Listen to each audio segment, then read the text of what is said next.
Hi there, this is Editing Caroline, and I just finished editing this video.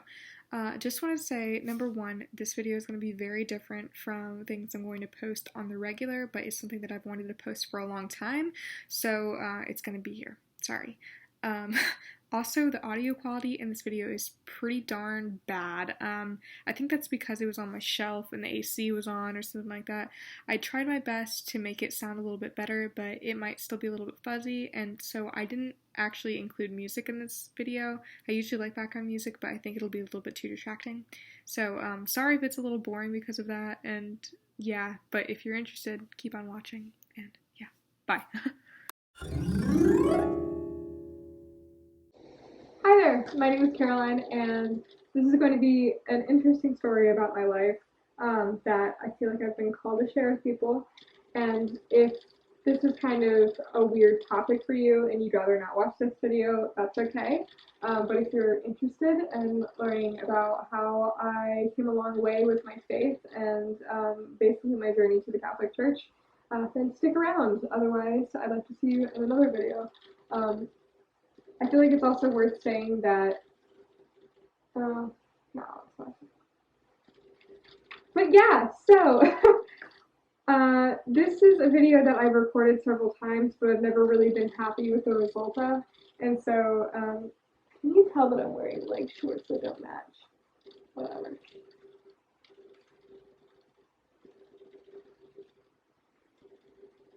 This is a video that I've recorded several times, but I've never really been happy with, like, what I've said. And at this point, I'm like, Caroline, just make the video. It's not going to be perfect.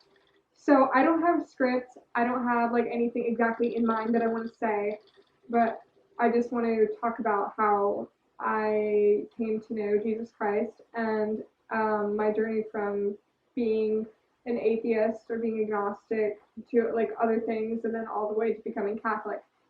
I think that sharing stories like this are encouraging for people, and at least that's been my experience. When I was at like the SLS conference this past December, and I got to tell everyone like how I came there and like the fact that I was an RCIA, people got really, really excited about it. And I guess it's because it's kind of a reminder to like not give up on people and not give up on people's friends, and like, you know, invite them to church, invite them to mass, and invite them to know who God is. And so that's why I feel like it's kind of worth it to talk about it. I was also talking with a friend that I met today. Hi Margie, if you ever watch this. I just met this girl today, and she was kind of encouraging me to like start talking about it more, because I shouldn't be like ashamed or like be scared to talk about this topic. So anyways, so that being said, let's start from the beginning. I'm also going to leave out a lot of details about my family just because I feel like that would be a little bit too personal, and I don't really want to outcast them or talk about them too much. So basically, I was raised agnostic. I didn't really have like a perception of who God was. I didn't go to church. I didn't have like anything really like that going on with me. I used to go to church with some of my friends for fun on weekends, just like if I slept over at their house, I would end up going to church. I went to vacation Bible school twice, I think, at a Baptist church. Some family members are Christian, but I've never been really close to anybody that is Christian, or at least is like a practicing Christian. So that's just kind of the climate in which I grew up. So I joke about this with people a lot, but I basically knew who Santa Claus was before I knew who Jesus was. Yeah, but that's the truth. I mean, I didn't really think about it very often. It was just like, you know, secular house. Like, didn't really talk about religious topics. I wanted to go to church. I expressed to my parents that I wanted to go to church when I was pretty young. But we never really came around to it. Just kind of like, my mom was like, oh, I think people at churches are nosy, and then my dad's agnostic, so it was kind of like, we just never really bothered going as a family. And then when I was 11, my parents separated, and my dad moved to Florida, and then my mom and I moved to South Carolina. And the years, especially right after their separation, were really, really, really, really hard for me. And I was always thinking, like, you know, why am I here? Like, what's the meaning of life? Like, why do I have to go through all of this stuff? And, like, I'm supposed to be happy. Like, I just don't feel happy. And I really think that, like, middle school was just my darkest days of my life.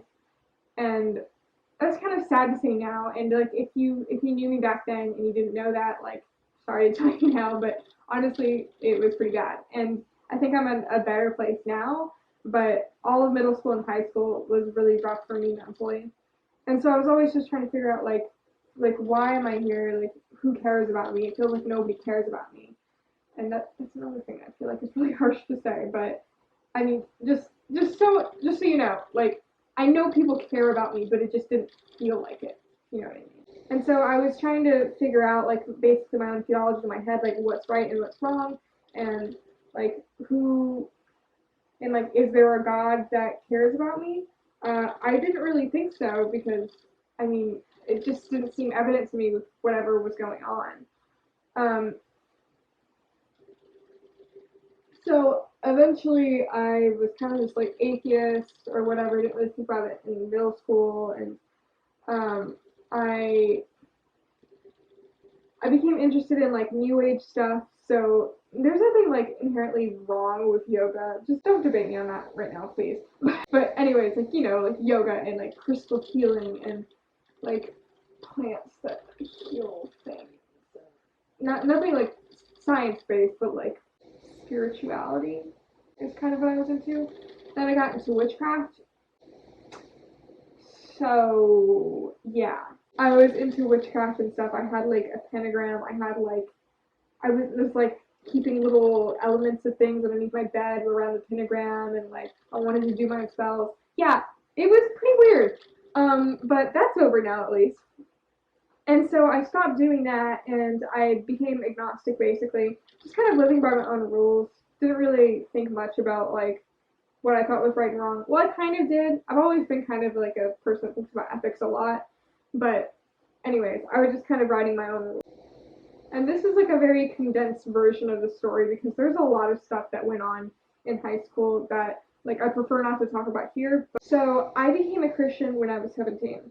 I had just gotten out of a breakup, which I'm not going to talk about, but it wasn't the best. If this person ever watches that, like, but anyway, I was crying on my bed because I was like, what the heck? What am I doing with my life? I'm like talking to a bunch of guys, and like all I care about are my boyfriends and my grades and stuff. And this just feels so like empty. Like what can fill this gap that's inside of me? Honestly. Like, am I supposed to have a lot of nice things? Am I supposed to feel pretty? Am I supposed to like have the best boyfriend ever? And the truth is, like, none of that was ever going to complete me. And there's this expression that there was a God-shaped hole in my heart, and honestly, that's the truth. So back to that moment, I was crying on my bed, and then all of a sudden, I heard a voice in my head telling me to pray. And I can't tell you like how apparent it was to me that that was Jesus at that moment. And like, scratch whatever like debates you want to have about religion and stuff. I'm going to tell you right now that I knew who that was, and that's just like a supernatural thing, you know. And so at that moment, I was like, I don't know what this means. I don't know what to do next, but I just know that I have to follow you. That's all. And so from that moment, I started. I started following Jesus as best as I could. I bought a Bible the next day, and I was kind of like non-denominational Christian. And then I decided to go to a Christian college because I'm like, well, if I don't really have anything holding me to go to church, like my family or anything like that, I think I need to have a community that I can go to that's Christian. I mean, everyone needs that, especially if you're like away from your family and stuff. But my point being that go find a community, or else you might lose yourself if you're not actively Christian already. So, and so I was looking into Catholicism because I wasn't sure what denomination or church I wanted to go to. I learned that Catholics needed to go to class to be baptized and receive the First Communion and be confirmed and stuff like that. And I was like, it's a no for me. I was just like not into it. So I just ended up going to my Protestant college and sticking with non-denominational churches. And I kind of always had it in the back of my mind to become Catholic. But yeah, I was watching a lot of Father Mike Schmitz and Emily Wilson and a few other people, Melissa Tablata, is that her last name? I think it is. And like, she's not really that active anymore on YouTube, but I watched her. Anyway, what Laura likes a Catholic mom's life. I'm trying to remember all these YouTubers' names, but I totally don't remember. But basically, I was watching a lot of them still, because that's kind of how my interest in Catholicism started. And I always kind of knew in the back of my head that, like, Catholics seem to know what they're talking about, but I just feel like it's too much of an effort to actually become Catholic. And so I just was content with the fact that I would be a Protestant Christian. And then I met my boyfriend. When you watch this, it's going to be really awkward for me.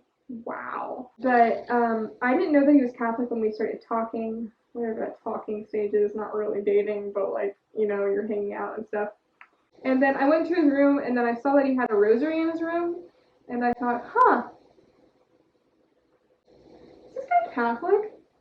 And he didn't have a car on campus at the time, so he was going with me to all these non-denominational churches instead of going to Mass. And then finally one weekend, even though I was waiting for him to ask me, finally asked me, hey, do you want to go to Mass with me next weekend? And I was like, well, I've been waiting for you to ask me to go to Mass, so yeah, I'll go to Mass. And the first time I actually ever went to Mass, I think like on purpose or whatever, was Christmas of 2018. Yes, 2018. My years are getting really confused thanks to COVID. And as I was going to Mass, I was learning a lot more about the Catholic Church just because I'm like, well, my boyfriend's Catholic and I wanted to be Catholic at one point, so hey, what the heck? And I learned a ton about the Catholic Church. Not saying that I'm an expert or anything like that compared to, you know, a theologian like Scott Hahn or something like that. But you know what I mean. I was learning a lot about church history and different traditions. And yeah, the thing that I think struck out to me the most is learning about the Eucharist, which it should, because, you know, if you're saying that the Eucharist really is the body and blood of Christ, you know, that's a pretty big deal. And so I feel like that's like the main reason I wanted to become Catholic. But anyways, I digress. I started RCIA in September at a parish nearby, and I haven't looked back since. I was confirmed in April 2020. My boyfriend's brother is a priest, so he did my confirmation. It was a private mass, in case you were wondering how that all worked out. Really thankful for that, by the way. It was really nice of him because everyone else was being like postponed, and I was really excited for my confirmation. So got to have a confirmation in April, which was super nice. So this is just like kind of to encourage people to keep reaching out to your friends and family by going to church. I didn't become Catholic just like on my own, even though I did take the steps to learn more, and I did take the steps to like go to Mass sometimes. I did go to SLS, the Focus Conference, and different things like that. I did push myself to become Catholic and learn more, but I know that people were actively praying for me, and I know that, like, without my boyfriend being like, hey, do you want to go to Mass, I probably wouldn't have become Catholic. If I hadn't dated a guy that was Christian in the past and been like, oh, what's Christianity really about, maybe I would have never become Christian. So everything happens for a reason. So just like make sure that you're always present in people's lives, even if they're not the same faith as you, because you never know what will happen. They could be like a mini me and become a convert. Overall, I just thank God for saving me, because I don't know what I would have done if, like, I don't know where I would be now if it weren't for learning about who Jesus is and what he did for me, because I feel like I would be a totally different person. I would be at a totally different college, different friends, different everything. And even though life is really, really, really rough sometimes for me still, just like it is for most people, I feel like it's just taken an absolute 180, and I'm so thankful for everything that I have right now.